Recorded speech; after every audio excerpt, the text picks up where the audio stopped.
Seruan ilahi Rabbi, samina wa ata'na. Assalamualaikum warahmatullahi wabarakatuh. Bismillahirrahmanirrahim. Innalhamdulillahi nahmaduhu wa nasta'inuhu wa nastaghfiruh. Wa na'udzu billahi min shururi anfusina wa sayyiati a'malina. Man yahdihillahu fala mudilla lahu wa man yudlil fala hadiya lahu. Asyhadu an la ilaha illallah wa asyhadu anna Muhammadan 'abduhu wa rasuluh. Allahumma shalli 'ala Muhammad wa 'ala ali Muhammad kama shallaita 'ala Ibrahim wa 'ala ali Ibrahim wa barik 'ala Muhammad wa 'ala ali Muhammad kama barakta 'ala Ibrahim wa 'ala ali Ibrahim innaka Hamidum Majid. Qala Allah Ta'ala fil Qur'anil Karim, a'udzu billahi minasyaitonir rajim. Alladzi ahsana kulla syai'in khalaqahu wa bada'a khalqal insani min tin. ثم جعل نسله من سلالة من ماء مهين ثم سواه ونفخ فيه من روحه وجعل لكم السمع والأبصار والأفئدة قليلا ما تشكرون. Bapak Ibu yang belum hormati, alhamdulillah segala puji bagi Allah yang telah memberikan rahmat-Nya, telah memberikan hidayah-Nya, telah memberikan kesehatan kepada kita, nikmat iman dan nikmat Islam, nikmat afiat, sehingga dengan izinnya kita bisa hadir pada ba'da maghrib ini setelah kita salat maghrib berjamaah sambil menunggu salat isya berjamaah. Kita sekedar saling menasihati dalam kebaikan dan saling menasihati dalam kesabaran.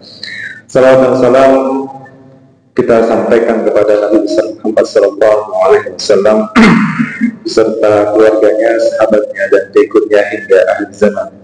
Bapak Ibu, ayat yang belum bacakan tadi ayat yang cukup familiar bagi tiang-tiang surah As-Sajdah ayat 7 sampai ayat 9.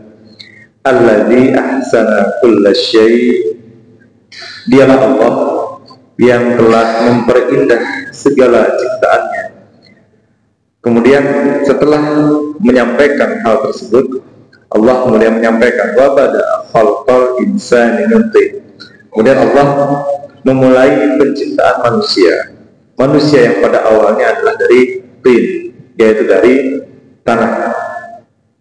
Tsumma ja'ala naslahu, kemudian Allah menjadikan, setelah Allah menciptakan Adam dari tanah, Allah kemudian menciptakan keturunan-keturunannya bukan lagi daripada penciptaan seperti Adam, tapi Allah menciptakannya daripada sulalatin min ma'in mahin, daripada saripati air yang hina. Adalah suatu hal yang luar biasa yang disampaikan oleh Allah, bahwa sesungguhnya kita ini awalnya hanyalah dari sesuatu yang sangat kecil sekali, sangat mikro sekali. Awalnya dari pancaran air mani, kemudian di dalam air tersebut Allah titipkan jutaan sperma yang jauh lebih kecil lagi, kemudian akhirnya mencapai ovum atau mencapai sel telur daripada wanita. Kemudian setelah terjadi pembuahan ini, terjadi pembuahan di dalam rahim sang ibu, maka kemudian dia menjadi zigot. Kemudian setelah dia menjadi zigot, kemudian dia tertanam di dalam rahim. Maka kata Allah, Allah melanjutkan episode berikutnya, summa sawwahu, Allah kemudian menyempurnakan penciptaannya ini. Kalau dalam surah Al-Mu'minun Allah menyampaikan awalnya kita kemudian khalaqan min nutfatin khalaq, kemudian diciptakan daging, kemudian diciptakan tulang dan seterusnya. Maka kemudian singkat cerita, summa sawwahu, Allah kemudian menyempurnakan penciptaan tadi yang awalnya hanyalah, Masya Allah, hanyalah setetes air tadi saja, kemudian membuahi sel telur, kemudian akhirnya menjadi zigot, kemudian berkembang sehingga berbentuk seperti manusia yang sempurna. Dalam hitungan minggu, bentukan ini sudah mulai sempurna. Jadi bentukan sangat cepat sekali. Kalau kita melihat dalam hitungan 6 minggu pun itu sudah ada jantungnya. Sudah dalam 40 hari ini sudah ada gerakan-gerakan yang muncul, sudah ada bentukan seperti manusia. Maka kata Allah, "Tsumma sawwahu." Allah kemudian menyempurnakan zat yang awalnya hanyalah dari air yang hina tadi, kemudian jadilah manusia, sawwahu. Kemudian Allah menyampaikan, "Wa nafakha fihi min ruhihi." Allah kemudian meniupkan setelah terjadi bentukan manusia yang sempurna, maka Allah wa nafakha fihi min ruhihi. Allah kemudian meniupkan rohnya ke dalam ciptaannya tersebut. Jadi setelah terbentuk manusia sempurna, tahapan berikutnya adalah Allah meniupkan ruh. Nah, Bapak Ibu yang perlu hormati, kemudian berikutnya, ini yang menariknya, setelah terbentuk manusia yang sempurna, kemudian ditiupkan ruh, maka terjadilah pertumbuhan bentukan janin tadi. Maka kemudian wa ja'ala lakumus sam'a wal absara wal af'idah qalilan ma tashkurun. Nah, ini yang Urun ingin sampaikan di sini. Allah kemudian setelah menciptakan ruh, setelah meniupkan ruhnya, maka Allah kemudian secara berurutan Allah menyampaikan dalam surah ini dan dalam beberapa ayat yang lain. Allah menciptakan secara berurutan adalah diberikan wa ja'ala lakumus sam'a wal absara wal af'idah. Jadi 3 hal yang berurutan diberikan. Dan ini adalah ayat yang disampaikan di 1400 tahun yang lalu, ketika sains dan teknologi tidak sehebat sekarang. Namun kemudian sains kemudian menyampaikan bahwa ternyata urutan ini adalah urutan yang benar. Jadi setelah bentukan yang sempurna muncul, maka Allah kemudian memberikan kepada kita as-sam'a, yaitu pendengaran. Pendengaran, Bapak Ibu sekalian, ternyata pendengaran ini, jadi bukan yang disampaikan oleh Allah adalah Allah menciptakan bagi kita adalah as-sam'a, pendengaran, bukan uzun, bukan telinga. Jadi bukan telinga yang diberikan di sini, tetapi pendengaran. Karena yang namanya pendengaran itu bukanlah hanya sekedar telinga. Jadi yang diberikan oleh Allah adalah as-sam'a, kemampuan mendengar. Berarti ini adalah seperangkat sistem pendengaran. Ternyata kemudian Bapak Ibu sekalian, terungkap di sini bahwa manusia terlebih dahulu bisa mendengar, baru kemudian bisa melihat. Kapan manusia bisa mendengar? Bukan setelah dia lahir, tetapi sejak berada di dalam rahim, si janin ini sudah sanggup untuk mendengar. Wa ja'ala lakumus sam'a wal absar. Setelah diciptakan sistem pendengaran, maka kemudian Allah menciptakan al-absar, penglihatan. Bukan ainun yang disampaikan di sini, tetapi yang disampaikan adalah al-absar, penglihatan. Karena bukan masalah matanya, tetapi masalah sistem penglihatan yang bukan hanya sekedar mata. Karena kalau mata sudah diciptakan terlebih dahulu, telinga sudah diciptakan, tetapi kemampuan mendengar sudah ada sejak di dalam rahim, tetapi kemampuan melihat itu belum didapatkan si manusia tadi. Kapan manusia sanggup melakukan penglihatan? Ternyata bukan ketika berada di dalam janin. Ketika berada di dalam rahim, si janin ini belum bisa melihat. Dia sudah bisa mendengar, tetapi belum bisa melihat. Kapan dia bisa melihat? Dia bisa melihat bukan ketika dia lahir. Jadi Bapak Ibu, makanya sangat baik sekali kalau kita kemudian ketika bayi kita, misalnya pian sedang mengandung, ibu sedang mengandung, atau anak pian sedang mengandung, pian mendengarkan, pian ada cucu yang berada di dalam rahim anak pian, misalnya, atau dalam rahim menantu pian, maka ingat bahwa dia ini dalam umur-umur tertentu, 6 bulan ke atas, dia sudah mulai bisa mendengar.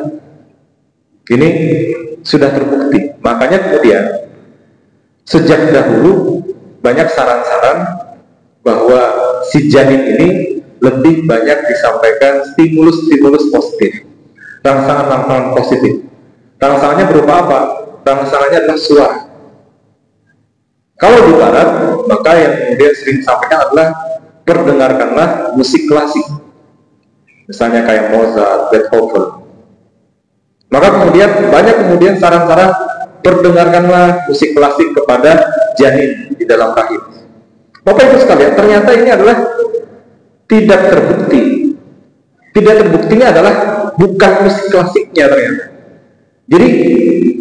Jadi misalnya mereka mengatakan bahwa musik klasik ini berpengaruh, ternyata bukan masalah musik klasiknya, tetapi apa-apa yang positif itu kemudian berpengaruh terhadap rahim.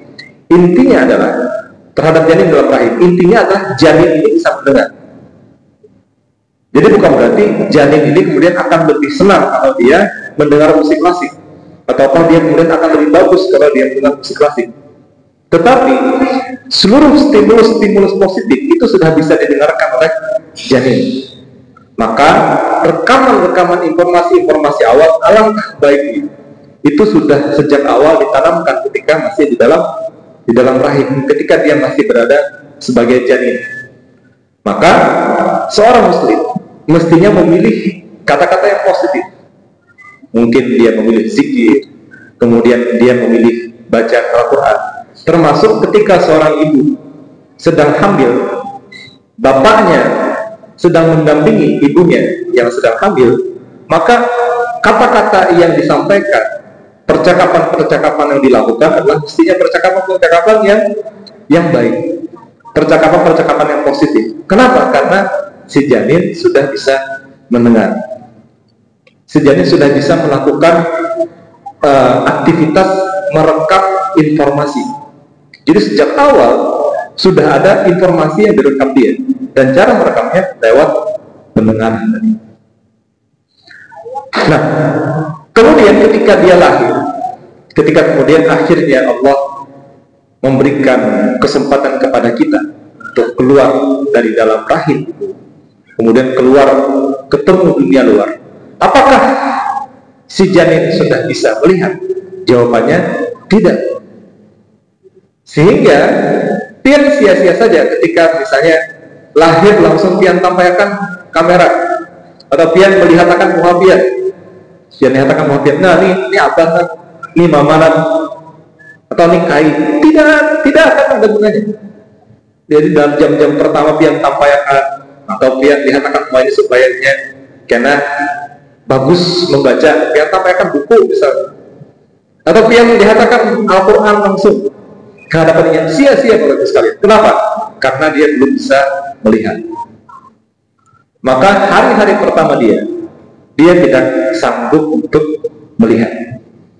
Maka Bapak Ibu sekalian, apa yang dilakukan pada bayi yang baru lahir? Ingat, dia bisanya adalah mendengar. Dia sudah bisa mendengar, maka betul yang diperdengarkan, ada yang menyampaikan bahwa yang diperdengarkan adalah azan. Kalau Allah ada yang kemudian ada yang menyampaikan ada pendapat yang lain.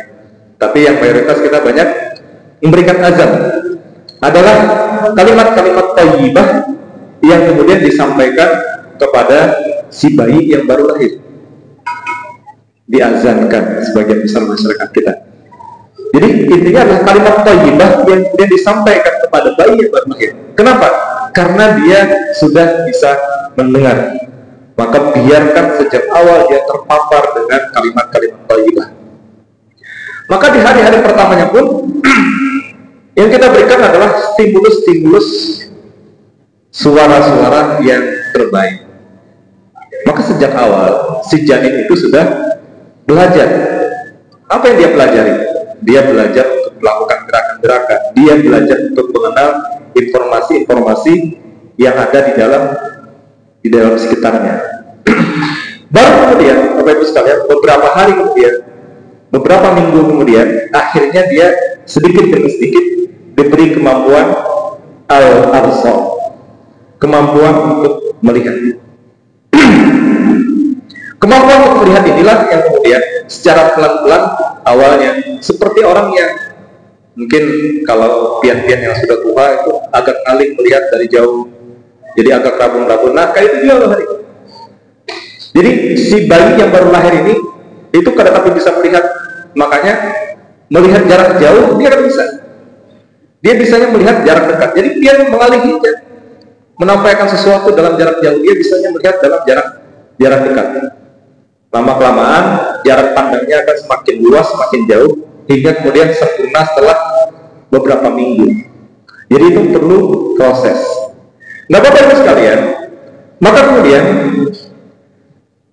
Maha benar Allah, setelah Allah menciptakan manusia dalam bentuk yang sempurna, kemudian ditiupkan ruhnya, kemudian Allah memberikan pendengaran, maka sejak awal stimulus yang kita berikan adalah informasi-informasi suara. Kemudian baru kita diberikan penglihatan. Maka di awal-awal itu juga kemudian kita berikan informasi-informasi penglihatan pada minggu-minggu pertama. Nah, kemudian dan menariknya Allah kemudian menyampaikan setelah as-sam'an, setelah al-absar, kemudian Allah memberikan al-afidah. Jadi setelah kita diberikan pendengaran terlebih dahulu, kemudian kita diberikan penglihatan, itu kemudian tersimpan Bapak Ibu sekalian. Tersimpan semua informasi penglihatan kita, semua informasi yang kita dapatkan lewat pendengaran, semuanya tersimpan dalam memori. Tapi Bapak Ibu sekalian, si bayi itu tidak memiliki pemahaman. Dia tidak mengerti.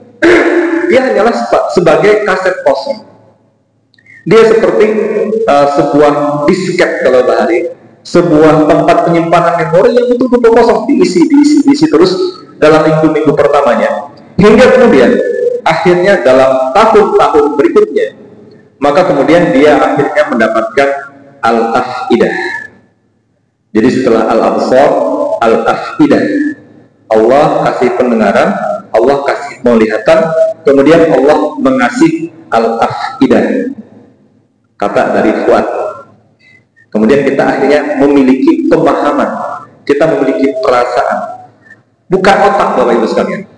Jadi bukan hanya sekedar otak, karena kalau otak itu sudah diciptakan sejak bulan-bulan pertama di dalam rahim. Kita sudah punya otak, sebagaimana jantung sudah diciptakan di bulan-bulan pertama. Di minggu-minggu pertama sudah ada jantung, kemudian otak sudah ada. Tetapi kemampuan untuk memahami, kemampuan untuk merasakan, kemampuan untuk kemudian memutuskan, kemampuan untuk kemudian bermotivasi, kemudian berekspresi dan lain sebagainya, itu kemudian baru dikasih setelah tahun-tahun pertama kehidupan. Maka kemudian akhirnya kita dapat al-afidah. Nah Bapak Ibu sekalian, ini adalah tahapan-tahapannya.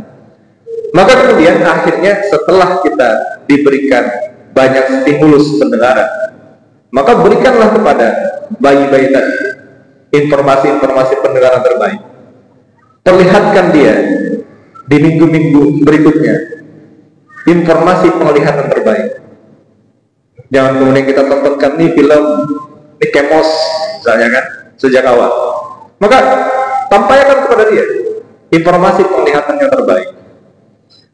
Kemudian akhirnya ini kemudian terbentuk dalam golden periodnya. Golden period si bayi itu di bawah umur 3 tahun. Dalam awal 3 tahun awal pertama ini, maka kemudian Allah menciptakan al-afidah. Dan ini akan sangat menentukan sekali. Di 2 tahun, di 3 tahun, pada yang mengatakan 3 tahun pertama, maka terciptalah al-afidah ini. Kita kemudian akhirnya memiliki perasaan. Di sini kemudian kita melihat si anak itu sudah mulai paham, sudah mulai berbicara dan sudah mulai memahami makna, dan kemudian sudah memberikan stimulus juga, bereaksi dengan makna-makna mereka sendiri. Dan jangan dianggap mereka sebagai hanya sekedar si manusia-manusia yang lucu. Dia tidak sedang melucu. Jadi si bayi-bayi yang berusia 2 tahun, 3 tahun, Mereka tidak sedang lucu. Mereka adalah manusia-manusia yang sedang belajar. Dan dia bukanlah manusia ini. Kalau dalam kedokteran kita selalu menyampaikan dan selalu diingatkan bahwa anak kecil itu bukanlah manusia ini. Anak kecil ya anak kecil. Dia adalah manusia seutuhnya. Dan dia harus dihargai sebagai manusia. Mungkin kita melihatnya sebagai anak yang lucu, tetapi dia sedang melakukan pembelajaran. Jangan pernah kemudian disepelekan semua aktivitas. Maka tanamkan sedini mungkin, tanamkan akidah sedini mungkin. Jangan kemudian menganggap kada paham juga pasti dia. Kada usah misalnya ngalih di bawah sembahyang, mengalihi aja, mengalihi di bawah ke masjid, mengalihi di bawah ke majelis, mencauri aja kan, kuciak-kuciak aja. Tidak, Bapak Ibu sekalian, mereka sedang melakukan pembelajaran dan semuanya itu sudah terekam sejak minggu-minggu pertama kehidupan. Maka tidak ada salahnya kalau dia di bulan-bulan pertama membawa dia ke masjid, mengenalkan dia, memperlihatkan kepada dia begini kehidupan seorang muslim, begini sholat, kemudian begini namanya orang sedang mengaji.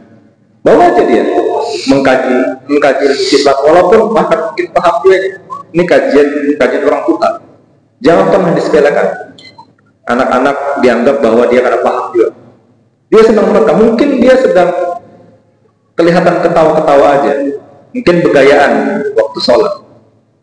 Tapi bukankah Rasulullah dulu juga tidak mempermasalahkan ketika anak-anak sedang bergaya, ketika bahkan menaiki punggung beliau dan lain sebagainya? Maka biarkan mereka berkembang. Nah, Bapak Ibu sekalian, urutan-urutan seperti ini luar biasa. As-sam'a, al-absar, al-afidah. Dan kalau kita telusuri, semuanya ini adalah suatu karunia yang luar biasa. Allah memberikan kita as-sam'a.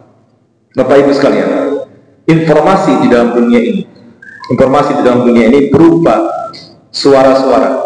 Suara ini adalah berupa gelombang. Jadi yang dengarkan, ulun mendengarkan suara ulun, ini adalah gelombang yang menjalar dari speaker kemudian sampai ke telinga pian. Ulun menyampaikan saat ini, tidak sampai 1 detik itu sudah sampai ke otak pian, dan pian sudah bisa memahami. Jadi tidak sampai 1 detik. Padahal prosesnya itu rumit sekali. Bagaimana proses gelombang ini, Bapak Ibu sekalian? Itu kemudian masuk ke dalam daun telinga pian. Kemudian daun telinga itu masuk ke dalam liang telinga luar. Kemudian akhirnya menyentuh dan menggetarkan gendang telinga pian. Gendang telinga digetarkan. Kemudian gelombang tadi yang awalnya merambat di udara akhirnya disalurkan melalui tulang-tulang pendengaran. Di dalam gendang telinga itu ada 3 tulang kecil. Namanya tulang martil, tulang landasan, tulang sangkurti. Tulang-tulang ini ada engsel-engselnya. Jadi dia bergerak-gerak ketika ada nada yang menyentuhnya dia. Maka dia kemudian akan bergerak seperti engsel-engsel yang bergerak. Tulang ini kemudian akan memukul ke suatu tempat yang namanya rumah sikut. Jadi setelah lewat udara, kemudian lewat tulang, kemudian tulang ini kemudian memukul rumah sikut. Di dalam rumah sikut ada cairan yang kemudian bergetar gara-gara ada getaran tulang pendengaran. Getaran tulang pendengaran tadi kemudian menggetarkan cairan di rumah sikut. Cairan itu kemudian bergetar-getar hingga kemudian menggetarkan satu tempat. Jadi ada sebuah terowongan sampai menggetarkan sebuah tempat, menggetarkan bulu-bulu kecil di dalam rumah sikut. Di bulu-bulu itulah kemudian akhirnya mengubah awalnya tadi dari udara, kemudian lewat tulang, kemudian lewat cairan. Cairan ini kemudian menggetarkan bulu-bulu, kemudian menghasilkan perubahan listrik. Lewat perubahan listrik ini kemudian disampaikan ke nervus atau ke persarapan. Dari persarapan kemudian dilanjutkan sampai ke otak bagian samping. Dari otak bagian samping kemudian akhirnya sistem pendengaran dilanjutkan ke bagian bagian pemahaman kita, bagian informasi memori. Kemudian akhirnya kita paham, oh maksudnya tadi dia sedang bilang assalamualaikum. Maka kemudian kita langsung mengasih respon, oh aku harus menjawab waalaikumsalam. Bapak Ibu sekalian, prosesnya tidak sampai 1 detik. Padahal prosesnya sangat panjang dan sangat rumit, tetapi tidak sampai 1 detik. Ini adalah baru pendengaran. Kemudian kita diberikan penglihatan. Bapak Ibu, penglihatan itu adalah gelombang cahaya.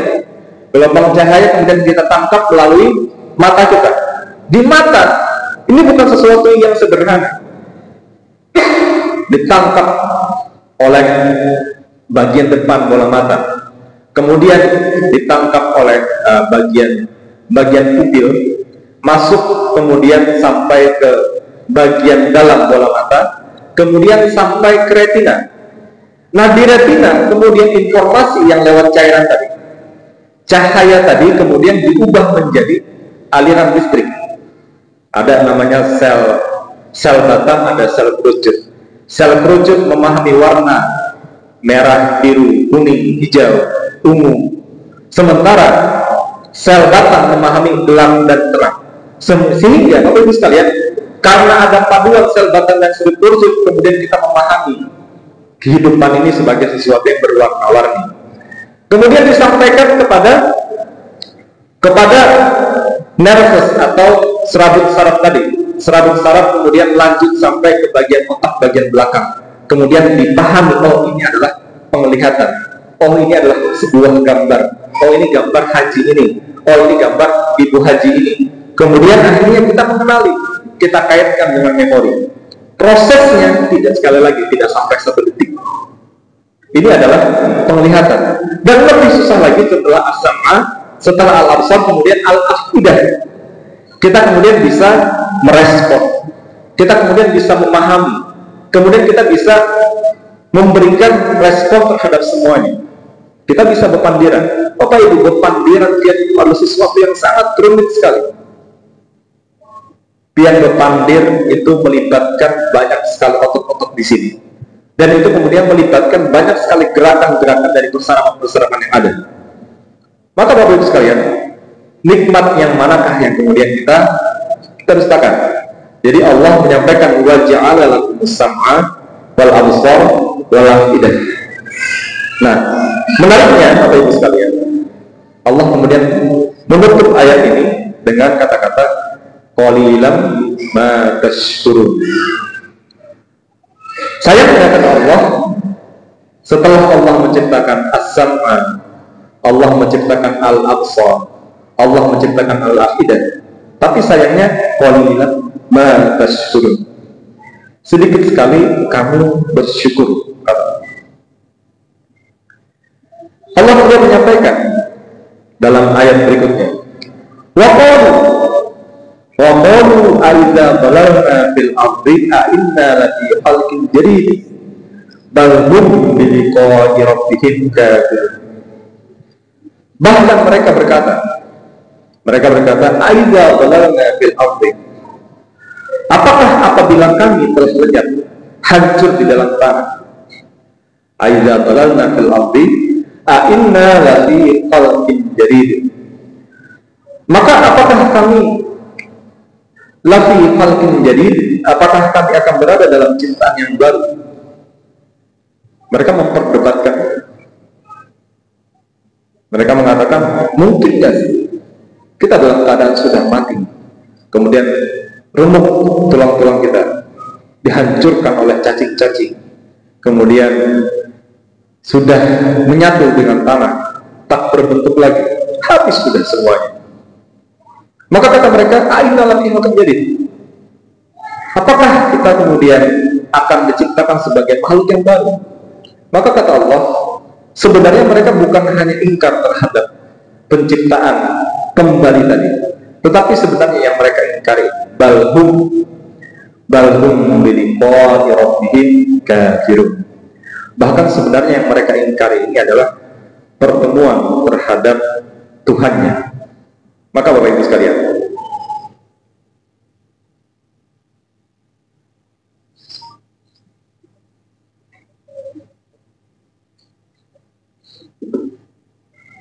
Maka ayat ini mestinya seseorang yang tatafakkarun, seseorang yang senantiasa memikirkan ciptaan Allah, ini senantiasa berpikir bahwa luar biasa sekali ciptaan Allah.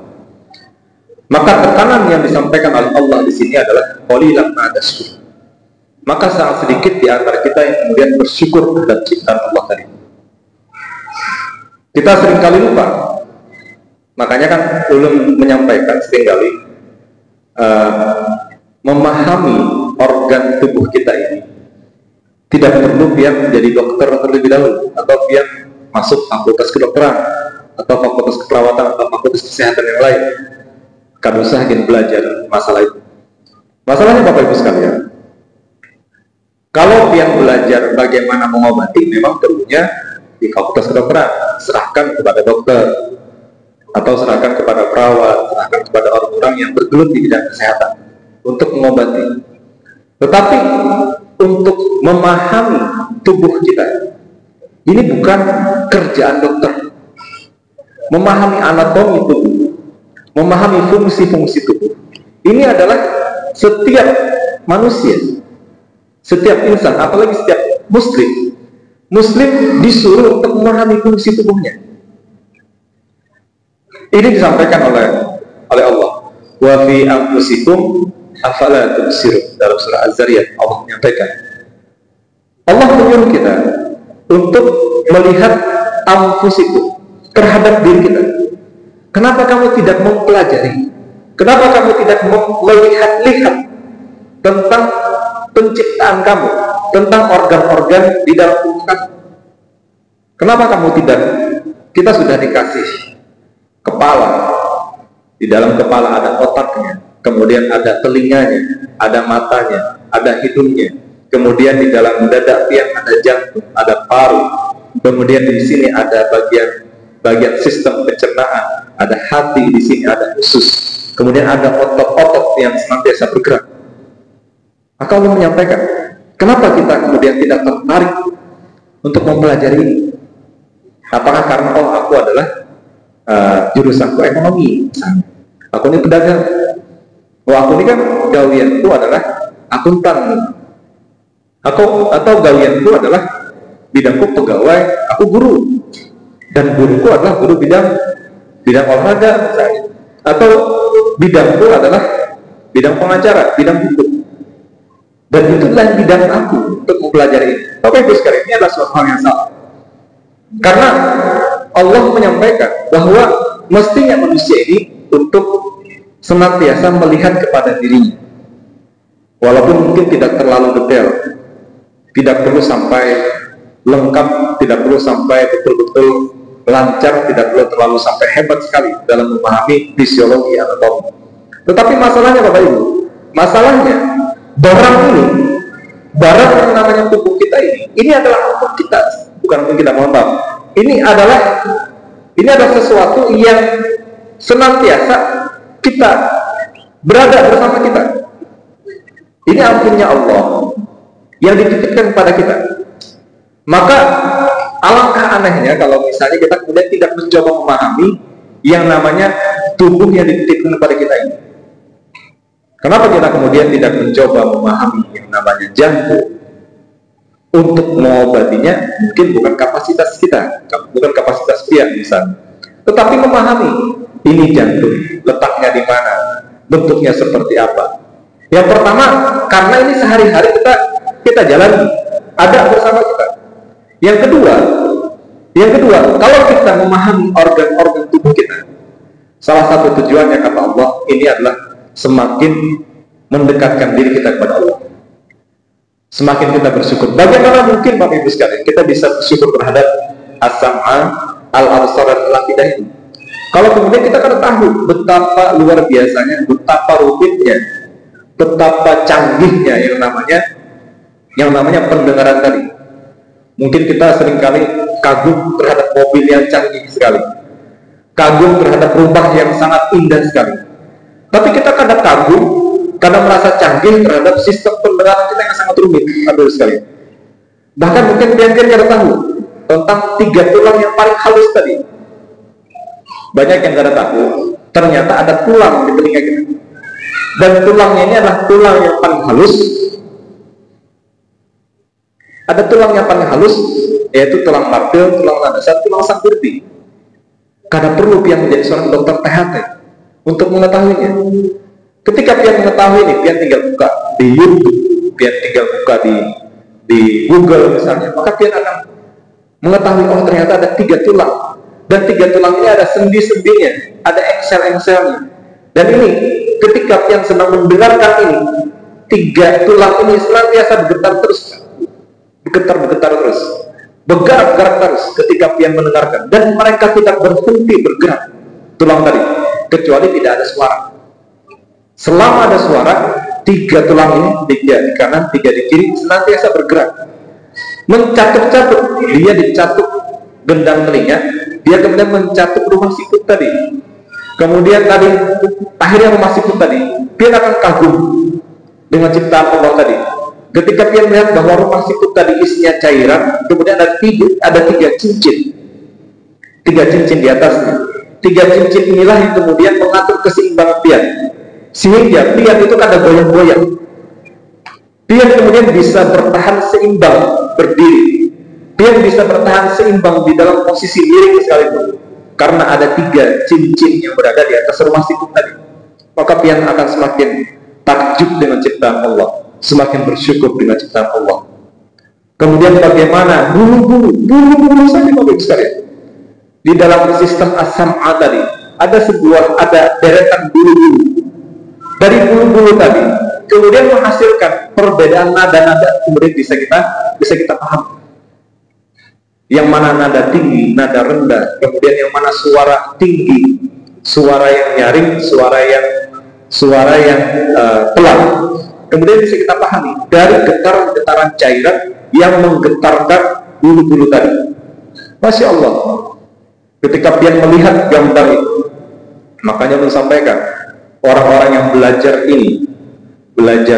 ilmu tentang tubuh ini, maka harusnya mereka semakin dekat dengan Allah.